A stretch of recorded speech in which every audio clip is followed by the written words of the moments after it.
is the day. You think it's a boring day in February? Au contraire, my friend. Because in 2.5 hours, for the first time ever, Tiki Barber presents L in the Cell, a Jeopardy trivia contest between Sean Morash and me, Evan Roberts. Now, we have gotten a lot of tweets from people respectfully asking us to cancel the trivia contest because Sean said something very dumb on the radio yesterday about not knowing who Neville Chamberlain is, but that's okay. So today at 4:25, it's on like Teflon. Sean, you do not need to know British history. Really? Yes. You don't. Damn it! Yes. Well, we'll find out coming up at 4:25. We got a lot of football, a lot of baseball to get to. We now have an idea of what the asking price is going to be for Matthew Stafford. Plus, Sean is very upset about something coming out of Yankee camp. But I want to go back to yesterday's show, Tiki. You missed this, and it was a very interesting comment by one of our guests, and it got me thinking last night and this morning. It got Tommy thinking a lot, too, and it's going to get all of us thinking.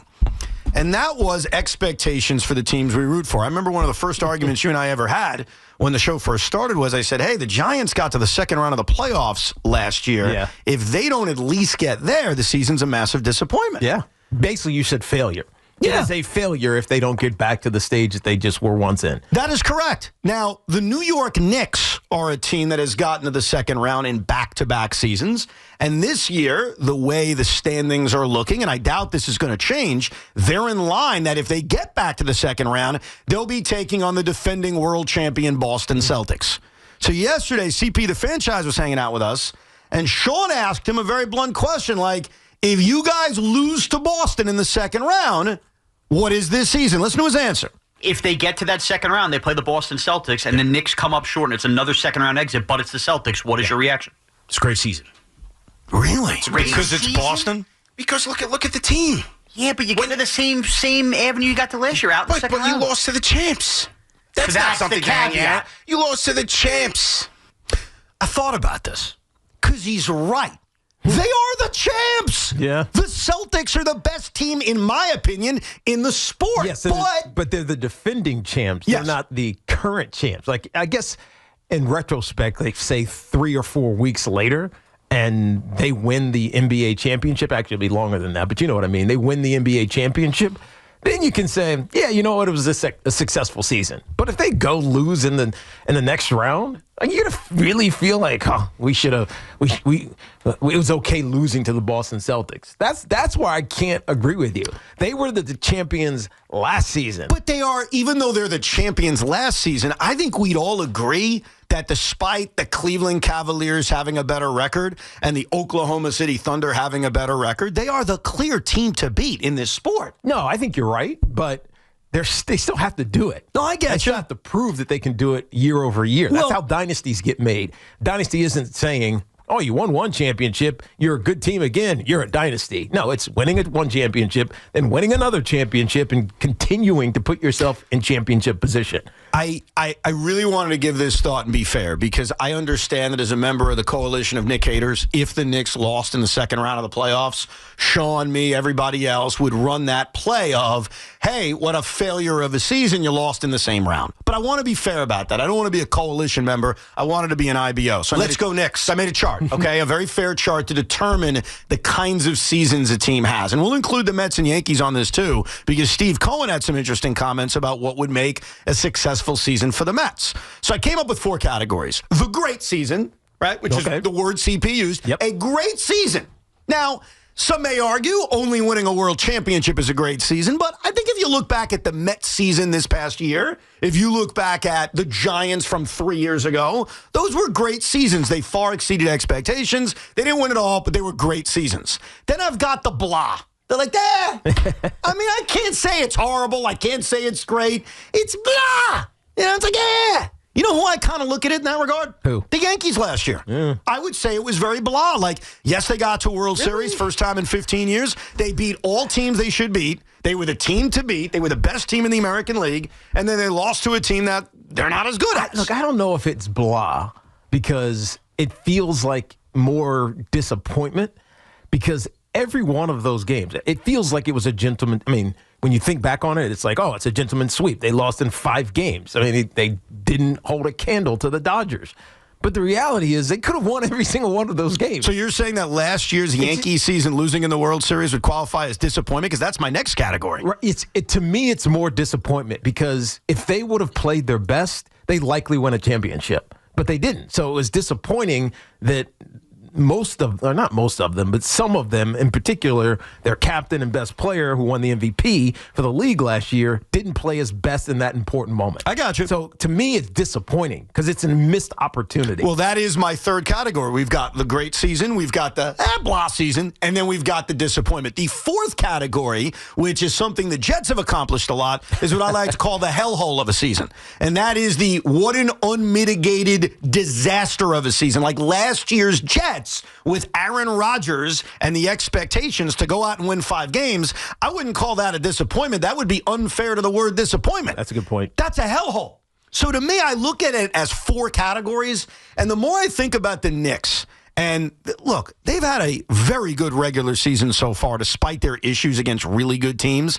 The bottom line is I think you have to judge teams based on what their records are. They're 36-18.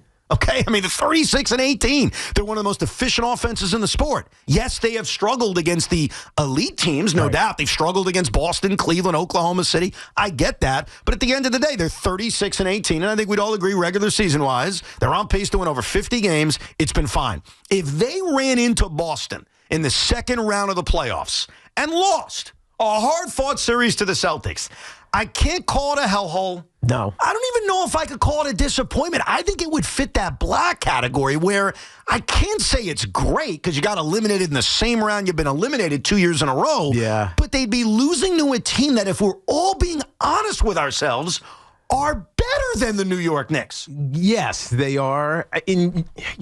God, you're making me want to agree with you because I think I have to.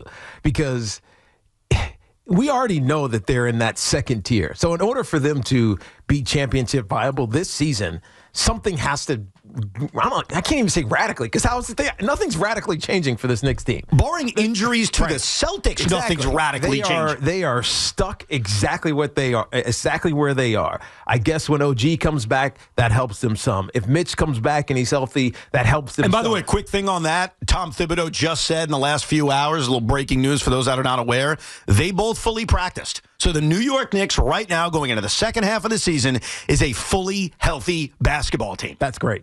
That's great. Now, if those two guys come back and they're healthy and they play at a high level, maybe that's radical enough, but I don't even know. I don't think it is. And so you're not disappointed in them because they're playing to their ceiling.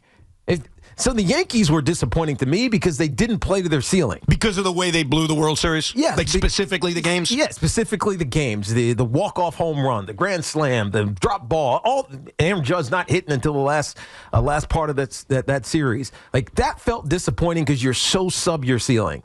If the Knicks are, like, butting up against their ceiling and they're just not good enough, it's not disappointing because it's all they could do. That's my point. That's why, like, I hear you. I disagree with framing it as great. It's not a great season to get knocked out in the second round, even if it's against a team that I think most of us would agree is better than you. Yeah. So I wouldn't use the word great, but as much as I want to be a troll, and Sean will, don't worry, I can't say that's a hellhole. I can't say it's a disaster. Like, they would have lost to a team that's better than them. Okay, I'm not going to be a troll. The answer is disappointing because I think we're looking at this through a different lens and a different way.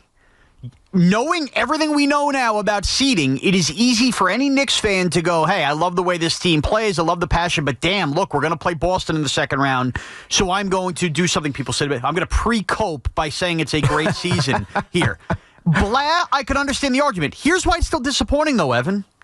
Why couldn't the Knicks, in hindsight, knowing everything we know about that offseason and the hype and Karl Anthony Towns and Mikal Bridges and everything, they could have been the Cavs this year? And does anybody right now think the Cavs, as the 1 seed, are going to beat the Celtics in the Eastern Conference Final? The answer is probably no, right? We'd all still pick the Celtics. I would pick the Celtics personally. And I think most people would. Yes. And it's the idea that the Cavs get to escape the Celtics in the second round because they went and had the season that, in theory, I know it was all world, their start to the season, nobody could replicate. The Knicks could have been a 1 seed if this was the kind of Celtics regular season it was going to be, and they haven't. So by going into the 3 seed, they have nestled themselves into, we are going to play Boston, and that's why it's disappointing. Let me just get this clear. You allowed another Eastern Conference contender to avoid Boston. Let me just make this clear. The Knicks are a disappointment because they're not 44-10. Yes. Okay. And 44-10 is one thing. They're a disappointment because they allowed another team not named the Celtics, or even, I'll tell you, the Bucks, who people had higher hopes for, to be a team that gets to avoid Boston until the Eastern Conference Final, and I think that's majorly disappointing. All right, a couple things. Number one, that question to CP was designed to be a trick question for him to answer that way. And what I mean by that is you ask him a question by saying, if they lose in the second round, would that be a disappointment? But you threw in the Celtics. So you put the guy in a situation. But Tommy, hold the phone before you continue. The way the second half of the season is lining up is it is very unlikely the New York Knicks are not either a 2 or 3 seed, okay? And Boston is very unlikely to not be a 2 or 3 seed. That's the reality of the NBA standings. You could have just said, if they lose in the second round, would it be a disappointment? But by throwing in the Celtics, you allow CP to say it's a great season because they're playing the defending round. Well, what do you say? Forget him then. That's his opinion. I respectfully disagree with CP. It's not a great season. It's not a great season if they lose in the second round. I've said that a million times over. But this is the other thing I would say. This Knicks team is a new team. I know people think it's like, all right, well, JB's still here and Hart's still here and OG's still here. This is a new team. The Celtics needed to fail several times and change their role players in order to win an NBA title. People just want to dismiss role players. Well, they're stars. They're set. No. You win championships with your role players. Shaq and Kobe did. The Michael Jordan teams, you need the role players. Maybe these are the role players that'll win them a title. Maybe not. They can still mix and match with those guys. The Thunder, they had to change their role players. Now they're arguably the best team in the NBA, certainly the best team in the West. So I think in a lot of ways thinking, and this is not me giving an excuse, them winning a title this year with a new team is unrealistic expectations. That being said, if they lose in the second round, for me personally, and this is where I would disagree with CP, I would not use the word great, even if it was the Celtics. That's why I didn't like the framing of the Celtics being in the question, because I think it's just about the second round. Well, the Celtics are in the question just because that's the way things are going to line up. Do you agree then that it would fit in the blah category on the Evan terms of season successes? It's a blah. It's not a disappointment. Right. It's not a disaster. Here's what I would say. It's like blah. This is what I think is going to ultimately, at least publicly, perceptionally wise, bet with this team. There's 2 guys based on the way they perform in that series that it's going to matter. That's Bridges and Cat. If they come up small, the team is going to get absolutely fried through the media. I don't think the fans will necessarily turn their back on them, but they will question the core. The head coach will come under fire. But again, I bring it up. The role players. Look at what they needed to bring in KP and Holiday. And Tatum and Brown are 2 of the best players in the league. They needed role players around them. We'll see if these role players are that. Now, Bridges obviously falls in the category of a role player. I would throw him in that. Other than your top 2 stars, everybody else are role players. But it comes down to Cat and it comes down to Bridges. The way they play in that series will dictate a lot of people's view on it. Here's the issue with what you're saying. You say a lot of things that are true, but there's a caveat here. So it took the Celtics time. It took the Thunder time. That's all fair. Right. I don't believe the Knicks have the time that the Celtics have. And let me just give you a little factoid that maybe we forget about. Jason Tatum is 2 years younger than Jalen Brunson. Let that marinate for a second. Jalen Brunson is currently on a very affordable contract. The lifeline for this championship window is probably 3 years. I would say 3 to 5, but we could settle on 3. That's cool. And the only reason I don't go to 5 is not because Jalen Brunson's going to be 31 years old and I think he's going to decline. I think it's going to be tougher to build a championship caliber team when these guys are making much more money. Right now, they're not. Right now, Mikal Bridges and Jalen Brunson do not make what they should be making. And so when you talk about the Celtics having time, they were afforded time because Jason Tatum was 22 years old. Right. And they weren't in that predicament when it came to the cap. So I think the Knicks have a runway right now of about 3 years, maybe 4, to win an NBA championship. While I agree, I don't expect them to win one this year. I'd be stunned if they did. The clock is ticking. So if they don't win it this year and they're like, well, we'll get better role players, they're going to improve the bench, blah, blah, blah, all true, it's not like you've got an eternity to take advantage of the situation that Leon Rose created. So that's the only negative I have with the point you just made about, hey, look at Boston, look at OKC, look at Denver. It doesn't happen overnight. Could this become a team, kind of like the Bills, the Buffalo Bills, that are just blocked? It's not anybody's fault. It's not that they're poorly constructed. They're just blocked by better teams. So unless they really go radical, they find the Juan Soto of the NBA to take them over the top, they could just be blocked. That could be their plight, and it sucks. But that's a reality of this Knicks team. Well, and because CP brought it up yesterday, and I have heard this before, we lived through decades of horrible basketball, so take it a little bit easier on this team. I'll just say this. I lived through the 90s, the most glorified, overrated era of New York sports history. They didn't win anything, right. And yet we hold them to this high standard because Oakley and Mason would throw guys in the third row. They didn't win anything, guys. So I lived through it once. I'm not living through it again. It's Tyler or bust. I am not. Well, we made it to the second round. Just not this year. Just not this year. Just not this year. Because I do think it's unrealistic because it is a new crop of players. And to expect a team like that to beat teams like Boston, who basically returned an entire championship team, and OKC, who is ready to win a title because they've had years building up to it, that's asking a lot. To the Knick fan out there, because this is the reality as we begin the second half of the season tomorrow night. The reality is this. They are very likely to be a 3 or 2 seed, same with Boston. Cleveland's going to be a 1. The Knicks, to me, are not dropping to 4. The New York Knicks are destined to play the Boston Celtics in the second round of the postseason. That's the reality.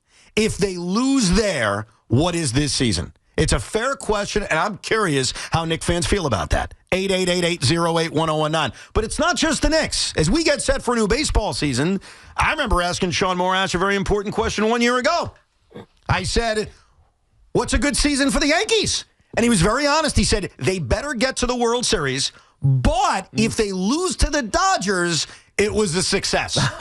And ironically, they got to the World Series. Right. They lost to the Dodgers. That's true. It's a success. We never brought up that prediction. No. We should have. I forgot about it. In real time. That's because we were working 5 hours. That's right. That's the reason.